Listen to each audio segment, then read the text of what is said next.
నర్సయ్యతో రప్ప రప్ప రప్ప ఇక మరి ఇవాళ యశవంట వచ్చిందంటే మన స్టూడియోలకు నేను స్టూడియోలో నీ దండం పెడితే నిప్పుల కుంపటి అగ్నిపర్వతం బద్దలైతే ఏ రకంగా సపోర్ట్ వస్తుందో ఆమె మాటలు కూడా గసవంటి తూటాలాగా వేలుతున్నాయి ఇప్పుడు సోషల్ మీడియాలో.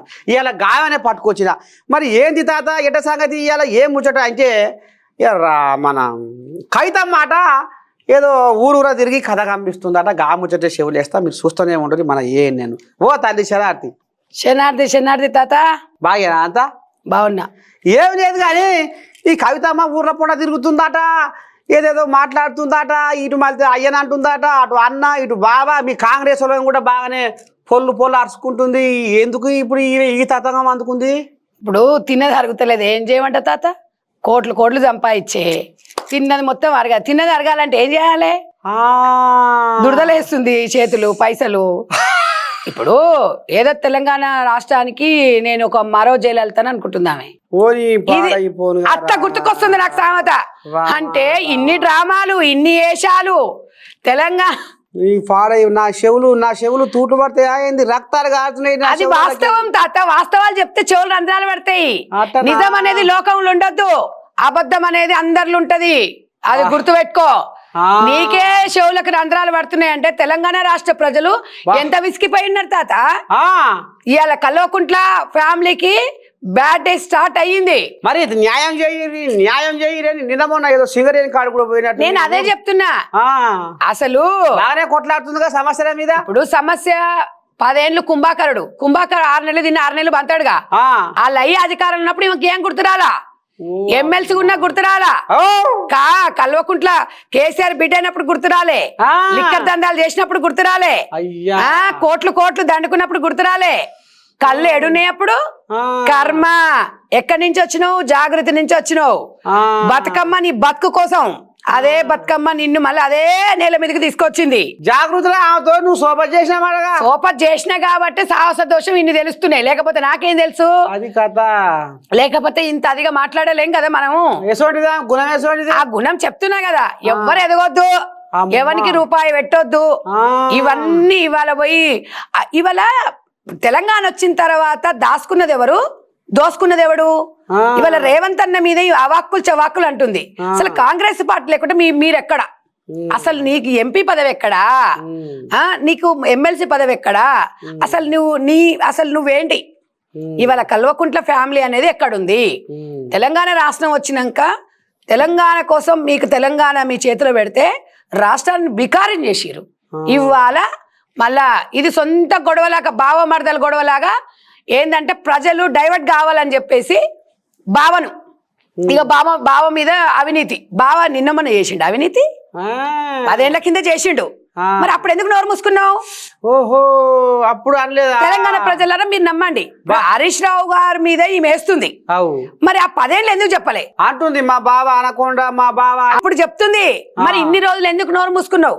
ఇప్పుడు తప్పు చేసిన కన్నా అన్న చూసినోడు చెప్పనంతే తప్పు అన్నట్టు. మరి ఇలా నీకు లావాదేవీలల్లా, మీకు ఆర్థిక లావాదేవీలల్లా మీకు పంచాయతీలు వచ్చినాయి కాబట్టి నువ్వు ఇది చేసినావు, నేను అది చేసినావు. సంతోష్ రావు గాడేమో వాడు 100 కోట్లట, హరీష్ రావు అట, ఇవన్నీ ఎక్కడ పైసలు తాత? అంటే వాళ్ళిద్దరు చేసినప్పుడు ఈమెకు లేదా? ఇవాళ తెలంగాణ రాష్ట్రంలో ఎంత ఎదిగితే కాదు, దేశంలో ఎంత ఎదిగితే అంత ఒదిగి ఉండాలి. నీవు 12,000 రూపాయలు కిరాయి ఇంట్లో ఉన్నదానివి 300 కోట్లు హైదరాబాద్కు నడిట్లో 300 కోట్లు పెట్టి నువ్వు ఇల్లు కట్టినవంటే ఎవడు సొమ్ము తాత? ఇది ఎవరి అబ్బ సొమ్ము చెప్పండి? కడుపు కాలేదా మాకు? నీతో పాటు జాగృతుల పిల్లలు లాఠీ చార్జీలు దెబ్బలు తిన్నాం, కాళ్ళు ఇరినాయి, చేతులు ఇరినాయి, ఫ్యామిలీని ఒడగొట్టు సంపాదించుకుందామా? పేరు మీద ఇప్పుడు ఒక్క సొమ్ము కూడా ఇప్పుడు కనిపిస్తుంది. నేను చెప్తున్నా తాత, నీకు అర్థం కాలే. ఇప్పుడు సొమ్ములు ఉండవు తాత. ఇప్పుడు మళ్ళీ నీకు పదవి కావాలిగా. పదవి కావాలంటే నేను ఇందాక గని సామెతలు చెప్పినాక మళ్ళీ అడుగుతావు. ఇప్పుడు అట్లుంటే ఎవరు చూడకపాయే. ఇట్లా జనాలకు పోతే ఇప్పుడు మన సంక్రాంతికి వేషగాళ్ళు వస్తారుగా, గంగిరెద్దులోళ్ళు. ఇప్పుడు గంగిరెద్దులోళ్ళు వాళ్ళు వేషాలు దేనికోసం వేస్తారు? కనీసం పాపం వాళ్ళ పొట్టకుట్టి కోసం వేస్తారు, ఏమో పదవుల కోసం. తెలంగాణ రాష్ట్రంలో మీడియా అనేది, పబ్లిసిటీ అనేది అన్నం లాంటిది. కవితకు నీకు తెలుసు ఆ విషయం? అన్నం తినదు, పబ్లిసిటీ ఉంటే చాలు. మస్తు కడుపు నింతది హ్యాపీగా. ఇవాళ నిన్న ఒక దగ్గర ఏదో సింగరే నిన్న దాంట్లో దేంట్లో ఉద్యోగాలు రాలేదని చెప్పేసి ఒక్కతే కూర్చుందాడ. అమ్మ నువ్వు సింగరేలి గౌరవ అధ్యక్షురాలు ఉన్నావు, ఎంతమంది పిల్లల దగ్గర డబ్బులు తీసుకున్న ఉద్యోగాలు పెట్టిస్తాని? ఎంతమంది? అది అది ఆల్రెడీ కేసు. ఒక్కొక్కరి దగ్గర ఎన్ని లక్షలు తీసుకుంది ఉద్యోగాలు, వారసత్వ ఉద్యోగాలు పెట్టిస్తాని. మరి నువ్వు ఇయ్యాలా? మరి అందుకనే ఇట్లాంటి నాకు సామెతలు వస్తాయి. ప్రతివేత పరవాన ఉండకపోతానంటే తెల్లార వరకు జరగాలి అన్నట్టుగా నువ్వు ఉన్నప్పుడేమో ఇన్ని అవినీతి చేసి కాంగ్రెస్ ప్రభుత్వం వచ్చినాక ఉద్యోగాలు ఉండాలి. తెలంగాణ వచ్చినాక పిల్లలకు ఉద్యోగాలే ముఖ్యమంటివి, మన నీళ్ళు ముఖ్యమనే మీ అయ్యా నియామకాలు అన్నాడు. నేనైతే ఒక్కటి చెప్తున్నా తాత, బతికుండంగానే తండ్రికి పిండం పెడుతుంది. అమ్మా ఎంత బాధ అంటే ఇవాళ కేసీఆర్ అంటే ఒక చరిత్ర. ఇవాళ కేసీఆర్ పేరు ఏ నిలబెట్టిరు? అట్ట కాదు, మానసిక వేదన ఎట్లుంటది తాత అంటే ఓ పూట అన్నం లేకుండా నీకు నష్టం లేదు, కానీ మనిషికి అంటే కోట్లు సంపాదించి ఇక్కడ కొడుకు ఇక్కడ బిడ్డ ఎవడు సొమ్మురా ఇది? ఎవడు పాడైందిరా తెలంగాణ? వాస్తవం అది అందశ్రీ గారు పాడిన ప్రతి పాట ఎవని పాలైంది తెలంగాణ ఇవాళ. అందుకే కర్మ సిద్ధాంతం ఇవాళ మళ్ళా. కాకపోతే ఏంటంటే అందరు పోయేమో అడక తింటారు ఇట్లా, మనమేమో పోయి అందరి దగ్గర పోయి మనం ఇట్లా పబ్లిసిటీ కోసం తిరుగుతున్నాం. ఇది ఈ రెండు అడక తినటానికి కవితకు తేడా ఏం లేదు, ఈ రెండిట్లనే ఉంది. నాకు మళ్ళీ పదవి ఇప్పి పార్టీ పెడతా మరి ఆమె పార్టీ పెడతది. ఎక్కడి పైసలు ఇవన్నీ పబ్లిక్ 1000 కోట్లు. ఆమె దగ్గర ఉన్న బంగారం, ఆమె దగ్గర ఉన్న వజ్రాలు వైడూర్యాలు ఎవరి దగ్గర ఉన్నాయి? సో అసలు కళ్ళతోనే చూసిన ఉండే కాదు. దుబాయ్ లో కూడా ఇల్లు ఉంది అంటారు, నిజమేనా? గుర్జ కలాఫేనా ఏంది అది? ఆడోడు ఓటు ఏదో ఉందట, ఎప్పుడో ఉంది. మనం ఎప్పుడైనా దాని ముఖమన్నా చూసినా అంత మనం చూసినావా? మనం మరి మనము కనీసం దాని పేరు కూడా అనొస్తలేదు మనకు. అవును, నాలుకే మలతలేదు. ఆమె ఆడ ప్లాట్ కొనుక్కుందంట, ఆడ పెద్ద బిల్డింగ్, అందులో కనీసం అక్కడ పోనీకనే ఫ్లైట్ టికెట్లకే మస్తు పైసలు అవుతాయి. మరి అలాంటిది అక్కడ ప్లాట్ కొనుక్కుందంటే ఈ మొగడు ఏం ఉద్యోగం చేస్తాడు చెప్పు? ఇలా మామ ఏం ఉద్యోగం చేస్తాడు? ఈమె బ్యాక్గ్రౌండ్ ఏంది? నిజామాబాద్ లో హౌసింగ్ బోర్డు కాలనీలో 12 లక్షల రూపాయలు ఇల్లు అలా మామ పేరు మీద ఉంది. అంతే. ఈమె 2014లో ఎంపీకి పోటీ చేసినప్పుడు మేము అక్కడే ఉన్నాం, అక్కడే ఉండి ఈమెకు గెలుపు కోసం మేము అందరం పోయి పనిచేసినాం స్వచ్ఛందంగా. 12 లక్షల రూపాయలు అప్పుడు హౌసింగ్ బోర్డు లో ఇల్లు అలా మామ పేరు మీద నిజామాబాద్ లా. వాళ్ళకున్నది ఏం ఆస్తులు లేవు, వాస్తవానికి ఏం లేవు. ఇవాళ దాన్ని 3 అంతస్తులు చేసి ఇంద్రభవనం చేసి గ్రామాన వాడవాడలో ఇల్లు కట్టుకొని ఎక్కడ పోతే అక్కడ ఇవన్నీ సొమ్ము ఎక్కడిది? అంటే వాళ్ళ ఇల్లుగా వ్యాపారం చేసి సంపాదించి ఏం వ్యాపారం చేస్తాడో నేను అదే చెప్తున్నా. నీకు నాకు ఇంకో మా పిల్లలకు మా తెలంగాణ కోసం మా తమ్ముళ్ళు ఎంత కష్టపడిరు కదా, వాళ్ళకి చెప్పొచ్చు కదా సీక్రెట్. వాళ్ళకి చెప్తే అవి ఏం వ్యాపారం? 1000 మాకు కోట్లు వద్దు, లక్షలు వద్దు, కనీసం బతుకు తెరువు కోసం అన్నీ ఉండేటట్టు ఉండాలి. ఇవాళ తెలంగాణ జాగృతి పెట్టి ఎవరిని ఉద్ధరించినావు నువ్వు? నాకు అది చూపి. నువ్వు తెలంగాణ జాగృతి పెట్టి తెలంగాణ రాష్ట్రాన్ని దోసుకుంటే మీ నాయన నువ్వు తెలంగాణ ఉద్యమకారుల పిల్లల జీవితాలతో ఆడుకున్నావు, మాలాంటి వాళ్ళ జీవితాలు నాశనం చేసినావు. నీ ఎంబడి తిరిగి నీతో చేసి ఎట్టి సాకిర్లు చేసినాం, అయినా మేము బాధపడలా. తెలంగాణ రాష్ట్రం కోసం మేము ఈరోజు ఉద్యమం చేసినాం, నీలాగా పదవుల కోసం మేము డబ్బుల కోసం చేయలేదు. ఇవాళ తెలంగాణ రాష్ట్రం ఒక్కటే తాత, నువ్వు ఎన్ని వేలు ఉండని ఎన్ని డబ్బులు ఉండని, డబ్బుంటే మనం ఏదో మన దగ్గర డబ్బు అనేది ఒక అవసర వస్తువు. ఒక మాట అనేది నువ్వు సచ్చినప్పుడు నీ ఎంబడి ఎంతమంది వస్తున్నారని చూసుకోవాలి. ఇవాళ నువ్వు తెలంగాణ జాగృతి ఒక రాజు కేసీఆర్ బిడ్డవు, నీది ఒకసారి నీ ఐపు చూసుకో. భాష చూడు అన్నట్టుగా ఆమె దిగొస్తుంటే ఇట్లా వచ్చేది. ఇవాళ నువ్వు పోయి ఇల్లు ఆడుకున్నా నేను ఎవడు చూస్తలేడు. 10 సంవత్సరాలే 10 యుగాలు కాలే అంటే ఎంత తొందరగా కర్మ సిద్ధాంతం అనేది ఎంత తొందరగా వచ్చింది నీకు? అధికారం అనేది ఎప్పుడైనా ఎవరైనా గుర్తుపెట్టుకోండి, శాశ్వతం కాదు. నువ్వు నీ ఎంబడి ఉన్నప్పుడు 10 మందికి మంచి చెయ్యి, ఆ 10 మంది నీ ఎంబడి వస్తారు. మొన్న అందశ్రీ అనే ఎంత బీదవాడో కానీ అంత గొప్ప మనసుని గెలుచుకున్నాడు తెలంగాణలో. అది జీవితం అంటే అట్లా ఉండాలా. అందశ్రీ అన్న కట్టుకున్న ఇల్లు రాలే, ఆయన దాచుకున్న సొమ్ము రాలే, ఎవరెంబడి రాలా. ఇలా ఒక ముఖ్యమంత్రితోని పాడమోపించుకున్నాడు అంటే మనసు గెలుచుకున్నాడు. అది మా రేవంత్ అన్న కూడా మనుషులకి విలువనిస్తాడు, మనుషులు చేసే పనులకు ఇస్తాడు, గొప్పతనానికి ఇస్తాడు. ఇవాళ అసలు ఆ కేసీఆర్ చరిత్రకు ఈ చరిత్రకి ఏమన్నా ఉందా? రేవంత్ అన్న ఏడ ఉంటే ఆడ నవ్వులే నవ్వులు. ఇవాళ కవిత ఎవరి కోసం ఇది? ఎవరి కోసం ఈ ఉద్యమం చేస్తుంది? ఎవరి కోసం? నువ్వు ఏ పిల్లల కోసం చేస్తున్నావు? ఊర్లో కూడా తిరుగుతుంటే అడుగు అడుగున ఒక సమస్యలు కనపడుతుంటే నిద్రపోతలేదట. నువ్వు ఒకటి చెప్పనా తాత, న్యాయం జరిగేదాకా నేను పోరాడుతూ ఉంటాను. న్యాయం ఎవరు చేయాలి? న్యాయం నువ్వు చేసిన తప్పులను ఎవరు దిద్దాలి? ఎవరు దిద్దాలి? ఇవాళ ఏ మహిళకు నువ్వు నీ జాగృతిలో ఉద్యోగం ఇచ్చినవా? ఏ జాగృతి అనుసంధానం బీఆర్ఎస్ పార్టీకి చేసినప్పుడు ఒక్కరికన్నా ఒక పదవి ఇప్పించినవా? ఒక్కరికన్నా పార్టీ పదవి ఇప్పించినవా? నువ్వు ఒక్కరినన్నా ఆదుకున్నావా? ఒక్కరికన్నా ఇల్లు కట్టించినవా?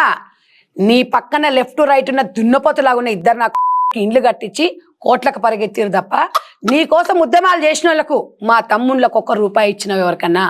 ఆడ ఉద్యమకారులకు ₹1 కాదు, మంచి మంచోళ్ళు పనిచేసినాం. ఇవాళ నిన్నెవడు నమ్మేటోడు? ఎవ్వడు నమ్మడు. ఇవాళ తన ఉనికి కాపాడుకోవడం కోసం నేను ఉన్నాను. లిక్కర్ స్కామ్ది మాఫ్ కావాలి, ప్రజలు మర్చిపోవాలి.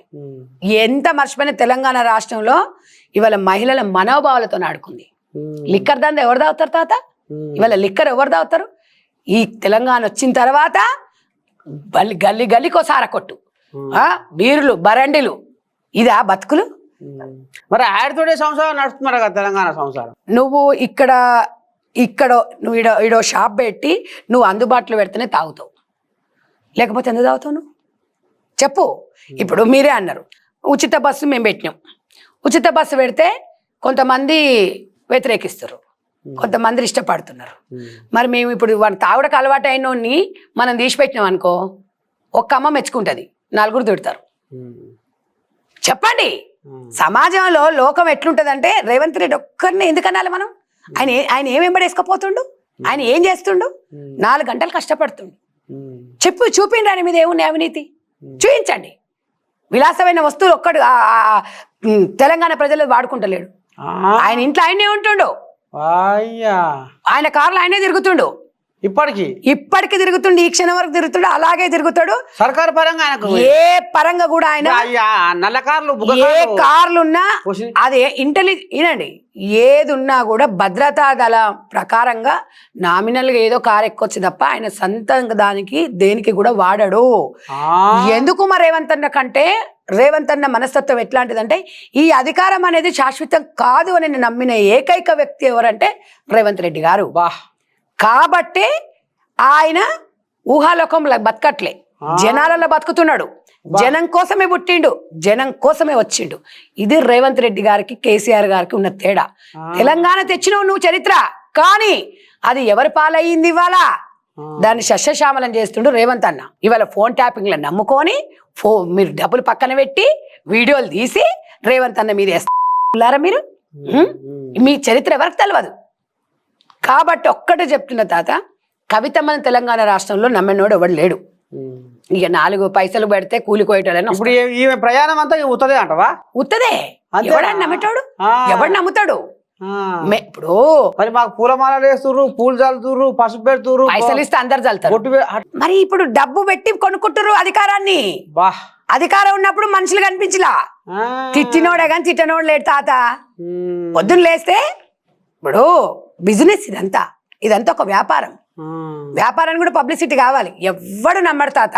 పార్టీలకు వెళ్ళి బయటికి వెళ్ళింది, అయ్యా సస్పెండ్ చేసిండు, కథ నడుస్తుంది. ఆమె ఇక ఏరు కుంపటి పెట్టి ఏం చేస్తుందో చూద్దాం. మరి ఇప్పుడు అయ్యా ఇంకిత గుంజగలు తట్టుండు ఎర్రవల్లి ఫామ్ హౌస్ రా. ఈ రాముల్ కాట ఈ గవర్నర్ ఏదో తుమ్మ సాఫ్ చేసిండట. ఏం చేసి ఈ కార్ వేస్తుంది మరి ఇన్క్వైరీ కాదా? మరి ముంగడ పడ్డదాది కర్మ అని నేను చెప్పిన కదా, కర్మ ఈజ్ బ్యాక్, కర్మ ఈజ్ కమింగ్. రేవంత్ రెడ్డి అన్న ఎంత అన్నారో వీళ్ళు అంతకు డబలు వెనక ముందు. మీకు అర్థమైందా? ఇవాళ 44 కోట్లు ఎవడబ్బ సొమ్మురా? రూపాయి అయినా కూడా ప్రజల సొమ్ముని దుర్వినియోగం చేయొద్దు. 100% ఎవరి చట్టానికి ఎవరు చుట్టం కాదు. ఎడబెట్టుకుంటారు మీ ముఖాలు. 44 కోట్లు మరి ఈయననే చెప్పిండు కదా, ఒక మంత్రివర్గం ఆమోదు లేకుండా ఒక 2 కోట్ల వరకు నువ్వు బయటకు తీయడానికి అవకాశం ఉండదు. 44 కోట్లు మంత్రివర్గం ఆమోదం లేకుండా ఈ కార్ రేసులు ఆ కార్ రేసులు ఉట్టుటి కంపెనీలు సృష్టించేసి అందులోకి డైవర్ట్ చేస్తే ఎవరు చూడడు అనుకున్నారా? పిల్లి పాలు తాగుతుంటే ఎవరు చూడదు అనుకున్నారా? కర్మ ఒకటి ఉంటుందని తెలియదు మీకు. అమెరికాలో పెరిగిరుగా మరి. ఏంది అమెరికాలో పెరిగిండు? అమెరికా పోయి ఆడ బాత్రూమ్ కడగలే, పెట్రోల్ బంకులలో పని చేయలే. ఎవరు రాములా? మరి ఓ నీ అంజనం పాడవాడు. మరి తెలియదా తాత నీకు? అట్టనా? చెల్లపెళ్లికి కవితమ్మ చెల్లపెళ్లికి రానికి పైసలు లేకపోతే మా మదియాష్ కన్నా ఫ్లైట్ టికెట్ పైసలు ఇచ్చిండు. మా మదియాష్ కన్నా అడుగుపో ఒకసారి. బారు బూరు బసానా పేరు ఇంతేనా? మరి ఇవాళ ఇవన్నీ నిజాలు చెప్పుకోవాలి, చరిత్ర తెలుసుకోవాలి. ఇవాళ ఐసా పైసా అంటివి. జూబ్లీహిల్స్ లా మొగోడైతే రేవంత్ రెడ్డి అన్నావుగా, మొగోడు మీసం ఉన్నోడు కాబట్టి గెలిపించుకోండు. నీ మొగం నీకు నీకు మీసం లేదు, నువ్వు మొగోడు కాదో నువ్వు తెలుసుకోవాలి. ఇది మరి ఏందమ్మా రాహుల్ గట మాట్లాడు. ఎందుకు మాట్లాడడం? మూతి మీద మీసం లేనాడు మొగోడు ఎట్లా అంటాడు? నేనేం చెప్తున్నా, ఆయన మొగోడా కాదనేది ఆయన నిర్ణయించుకోవాలి. రేవంత్ రెడ్డి మొగోడు, రేవంత్ అన్న మొగోడు అని నేను చెప్తా. ఎందుకు? మా అన్నకు మీసం ఉంది. మీసం లేనాడు అంటే ఇప్పుడు నువ్వు ఈరోజు ఆయన అన్న మాటకు నేను చెప్తున్నా. తెలంగాణ ప్రజల నన్ను తప్పు పట్టకండి. ఆయన ఏమన్నాడు? ఒక సీఎంని పట్టుకొని నువ్వు మొగోడు అయితే గెలిపించుకో అన్నాడు. మొగోడు కాబట్టి గెలిపించుకోండి అని నేను చెప్తున్నా. నేనన్న మాట కాదు అది. మీసం ఉన్న మొగోడు తొడగొట్టి చెప్పిండు 100% మొగోడు రేవంత్ రెడ్డి. నీకు మాత్రం మొగోడేరా, నీకు మాత్రం నీ కేసీఆర్ కల్వకుంట్ల ఫ్యామిలీకి డాష్ తెలంగాణ వార్డును కూడా ఒకసారి మీరు దాన్ని ఫిలప్ చేసుకోండి. అది 100%. ఇది అస్సలు నిజ స్వరూపము. రేవంత్ అన్న మీలాగా కచ్చలు తీర్చుకోవాలనుకుంటే కయ్యాన్ని కాలు దిగుతలేడు. తెలంగాణ ప్రజలు నన్ను నమ్ముకుర్రు అని వాళ్ళ కోసం అహర్నిశలు పనిచేస్తారు. తెలంగాణ ప్రజల జీవితాలని వాళ్ళ రక్తాలు తాగి ఇప్పుడు పామ్ హౌజ్లలో వండుకొని రోగాలు వచ్చి నొప్పులు వచ్చి సస్తుర్రు. ఎప్పుడు పోతాడో తెలియదు, ఎప్పుడు ఉంటుందో తెలియదు. దిందికైనా మీ అయ్య బతికింది. ఇవాళ మీ చెల్లె ఓదిక్కు, నువ్వు ఓదిక్కు. ఏం బతుకులరా మీవి? ఇది అరా చరిత్ర? కేసీఆర్ పిల్లలంటే ఎంత పేరు తెచ్చుకోవాలి? ఏం తింటారా? ఏం కోట్లు తింటారా? ఇది ఇవాళ ఇంతమంది ఉన్నారు. మీ కుటుంబం మీద వచ్చిన ఎలిగేషన్స్ ఏ పార్టీ మీద నన్ను వచ్చినాయా? తల్లిదండ్రులకు బతుకున్నప్పుడే వీళ్ళు నిప్పు పెడుతురు. ఎందుకయ్యా ఈ బతుకులు? ఎంత ఆ ముసలాయన చూస్తే ఎంత బాధ వేస్తుంది. ఎందుకంటే ఆయన ఇవాళ ప్రతి ఒక్కరికి కూడా కేసీఆర్ అంటే ఒక పెద్ద మనిషిగానే నేను కూడా దండం పెడతా. కానీ ఇవాళ మీరుండే ఏం చేస్తారు? ఓడిపోయింది ఒక బాధ, గద్దలు ఇట్లా అయిపోయాయి నా కడుపులో పుట్టిన వాళ్ళు అని ఇది బాధ. ఇంకేం బతకమంటావు ఆయనను? ఇంకేం వచ్చి మాట్లాడమంటావు? ఇప్పుడు ఇంత బతుకు ఇంటేం కదా వచ్చినట్టు ఆయన వచ్చి బయట మాట్లాడితే 4 రానరు. నీ ఇల్లే చక్కదిద్దుకోలే మాకేం ఉద్ధరిస్తావని ఇక్కెటి రామారావు డ్రామారావు అనేగా. సుంతమ్మక్క నేను అండగుంటాను. చెల్లెని బయటికి వెళ్ళగొడుతుంది, అమ్మకు అన్నం పెట్టవైతివి. మీ చిన్నమ్మకు మాత్రం బంగారు గాజులు చేపిస్తాంటివి. ఎవడా నమ్మేది? అన్నిట్లో నేనే తదునమ్మా, నేనే ఉంటా యాడుంటావు నువ్వు? మరి ఇప్పుడు రాంగపోవంగా రాముడు జైలు చట్టం 100% చట్టం తన పని తను చేసుకుంటది. చట్టానికి ఎవరు చుట్టాలు కావు తాత. కర్మ అనుభవించాలి, తినేని కక్కాలి, పోవాలి. అయ్యో ఉన్నాయి చూసుకోవాలి. ఆయన కూడా సోకుందటగా జైలుకు పోతే సీఎం అయితాని. అందుపో మరి అదేనేమో మరి ఆయన కట జైలుకు పోయినాడు అందరు సీఎం అవుతారట. ఇప్పుడు జగన్ జైలుకు పోయే సీఎం అయ్యిండు, చంద్రబాబు జైలుకు పోయే సీఎం అయ్యిండు, జైలుకు పోయే సీఎం అయ్యిండు. మరి కాబట్టి ఆయనకు సోకుందట. మరి రేవంత్ అన్నయ్య కూడా గతంలో జైలు, రేవంత్ అన్నకు సంబంధం లేని ఇష్యూలో పంపించారు. అది ప్రజలకు ఈ రోజు మంచి జరుగుతుంది. అర్ధరాత్రి వచ్చి తలుపు కొట్టి బీభత్సంగా 500 మంది పోలీసులు. ఒక దేశద్రోహి ఆయన. ఎంత బాధలు పెట్టిరు వాళ్ళ కుటుంబాన్ని, ఎంత ఇబ్బందులను పెట్టిండ్రు. బిడ్డ పెళ్లికి ఓనియకుండా కనీసము సెక్యూరిటీ మధ్యలో ఇంత పాపమేనా ఉంటా అదయ్యా? ఎంత బాధ అయ్యా, ఎంత బాధ చెప్పు. ఆ రోజు నువ్వు చేసిన తప్పుకు ఇలా ఫామ్ హౌస్ కి అంకితం అయిపోయి కుల్లి మనిషి ఒకసారి చచ్చిపోతే ఏం కాదు తాత. కుమ్మిలి చచ్చిపోతారు చూడు. మొత్తం బాధ కాదా చెప్పు తాత, నిజంగా చెప్పు. అది బాధ. ఇవన్నీ ఇప్పుడు ఒక చరిత్రను చూసినోడు, నువ్వు కొన్ని యుగాలు చూసినావు. నేను ఇవాళ ఒక రేవంత్ అన్న ముందల నువ్వు చేసిన పాపమే కదా. ఇంత కుటుంబం కలిసి రేవంత్ అన్న ఏదో చేద్దామని ఏం చేసిర్రు? రేవంత్ అన్నని ముట్టుకుంటే రావణ కాష్టం అవుతుంది రాష్ట్రం అనుకుంటున్నారు. ఆయన మాట్లాడే భాష అంటున్నారు తెలంగాణ రాష్ట్రం ఆయన భాషనే ఇష్టపడుతున్నారు వీళ్ళు అనుకుంటున్నారు. ఎందుకంటే దొంగన కొడుకులకు మింగుడు పట్టదుగా వాళ్ళు అంటుర్రు. 80% మాస్ని ఇష్టపడుతున్నారు. ఆయన భాష, ఆయన యాస ప్రజల కోసమే. ఆయన ఏం సొంతంగా ఉండదు, ఆయన ఏం అది కాదు, ఓ ఉంగరాడు పెట్టుకోడు, ఓ షెయిన్ వేసుకోడు, ఓ మంచి మంచి బట్టలు వేసుకోడు. ఇంకొకటి ఏంటంటే ప్రజలలోకి వస్తాడు, అది ప్రజలకు భరోసా కల్పించేటోడే ఒక ముఖ్యమంత్రి అయినా కానీ, ఒక ప్రధానమంత్రి, ఒక దేశానికి ఒక రాజు అయినా కానీ. కాదమ్మా, ఈ గల్లీలలో కార్పొరేటర్ అయితేనే ఈ మెడ నిండా బంగారు గొలుసులు, చేతికి బంగారు ఏంటి, కార్పొరేటర్ కారం ఎందుకు, సర్పంచ్ అయినా ఓ వార్డు నెంబర్ అయినా కూడా గల్లలు ఎగిరేస్తారు వీళ్ళు. మరి ఎగిరెగిరి పడవద్దు, ఎప్పుడు ఎగిరెగిరి పడవద్దు. ఎగిరెగిరి పడితే ఏమైతుంది, ఎప్పుడైనా నువ్వు ఒక ఇస్తరాకులు అన్ని ఉంటే ఎగరదు, ఏం లేని ఇస్తరాకు ఎగిరెగిరి పడుతుంది. దానికి దీనికి తేడా అదే ఉంటది. మా రేవంత్ అన్నకు దీనికి ఇదే సంబంధం, కేసీఆర్ కి రేవంత్ అన్నకు తేడా అదే. ఇవాళ తెలంగాణ కాదు, దేశాలలో చెప్పుకుంటారు రేవంత్ అన్న చరిత్ర గురించి. మీరు నోరు తెరిస్తే 6 గ్యారెంటీలు అంటారు, నోరు తెరిస్తే ఇస్తన్న వేయలేదంటారు. 2 సంవత్సరాలు మేము వచ్చి. మరి మీరు మా మనవరాలకు 2500 ఇస్తామన్నారట, మరి అవి గుర్తు చేస్తుందిగా కవితమ్మ. 2500 ఇస్తాము, మా మనవరాలకు స్కూటీలు ఇస్తాము, మేము తెలంగాణ రాష్ట్రంలో అందరికి విద్యను అందిస్తాము. మీకు ఒక విషయం తెలియదు, కేసీఆర్ గతంలో ఇచ్చిన చీరలు ఉన్నాయి కదా, బతుకమ్మ చీరలు, అవి అయితే ఆ పిల్లల లంగోట్లు, చిన్నపిల్లలకు బుడ్డ పిల్లలకు లంగోట్లు కుట్టుకునేటోళ్ళు, దానికి కూడా పనికి రాలే. అట్లాంటి బట్ట మన శెల్కలల్లా కోళ్ళను పిట్టలను కొడతారు చూడు, తాళ్ళు వేనేటోళ్ళు. మరి అలా ఇందిరమ్మ చీర, మా అన్న 1 కోటి మంది మహిళలకు ఇందిరమ్మ చీరలు ఇస్తుండు. మా అన్న నిన్న మురుస్తుండు. మా మంత్రులు, మా వదినలు కూడా, మా అంటే మంత్రుల మొహాలను అంత ఆనందం కలుగుతుందంటే, ఒక భార్యకు ఒక పట్టు చీర ఇప్పిస్తే భర్త ముఖంలో ఎంత ఆనందం ఉంటుందో, ఆ చీర చూస్తే భార్య కట్టుకున్నంత ఫీల్ అయ్యిండ్రు వాళ్ళు, కట్టుకుంటారు. ఇప్పుడు మొన్న ప్రచారానికి ఒక తమ్ముని గెలిపించుకొని ఒక మంత్రి భార్యను కూడా చూడకుండా వచ్చిర్రు. అంటే కాంగ్రెస్ పార్టీ కోసం మనం పనిచేయాలి, మన కాంగ్రెస్ పార్టీ కోసం ప్రజల కోసం కన్నతల్లి లాంటిది. ఆ రకంగానే ఇవాళ 1 కోటి మంది మహిళలకు ఎలా చీరలు ఇస్తుంది. అది కూడా నొప్పే, అది కూడా నికాస్ అయినవి, సిరిసిల్లలో నేసినవి మంచి చీరలు, మంచి పెద్దోళ్ళు కట్టుకునే చీరలు, మా వాళ్ళందరూ సమానంగా ఉండాలని చెప్పి ఆ చీరలు ఇస్తుండ్రు. వీళ్ళకు మాకు తేడా అదే, ఇయ్యకపోతే ఇయ్యలేదంటారు, ఇస్తేనేమి కొడుకులు చూసినవా. ఇదేనా తాత? మీరు మంచిగా ఇస్తున్నారు చీరలు, మంచి చీరలు, మంత్రులు భార్యలు కట్టుకునే చీరలు అంటే నువ్వు అర్థం చేసుకో. ఇక సరే, మంత్రులు భార్యలు అనేది అని నేను ఎంత ఉంటుందో పైకి దానికి మంచిగా ఉంటుంది, మంచి ఖరీదైన చీరలే ఉంటాయి. మన తెలంగాణ ఆడబిడ్డలు కట్టుకునే రకంగానే ఉంటది. ఒకటే తాత, కట్టుకునే విధంగా చూసుకోవాలి, దాని ఎంత విలువ అని కాదు కానీ, ఒక సగటు మనిషి కట్టుకునే చీరలేనా అనే విధంగా ఉంటది. సూరత్కి వెళ్ళి తెచ్చిన చీరలు కావు ఇవి, సిరిసిల్లలో చేనేత కార్మికులు నేసిన చీరలు తెలంగాణ ప్రజలకు ఇస్తున్నాము. మరి అలా ఇక నీలిమమ్మ కూడా ఇప్పుడు నేను ఒకటి అడుగుతున్నా, కొంతమంది నిన్న నుంచి ఇంకా బీఆర్ఎస్ బి టీము సోషల్ మీడియాని పెట్టి చీరలు అని పెట్టిరు కదా, మరి చీరలు తీసుకోవద్దని మీరు చెప్పండి చూద్దాం, చెప్పమనండి బీఆర్ఎస్ పార్టీలు.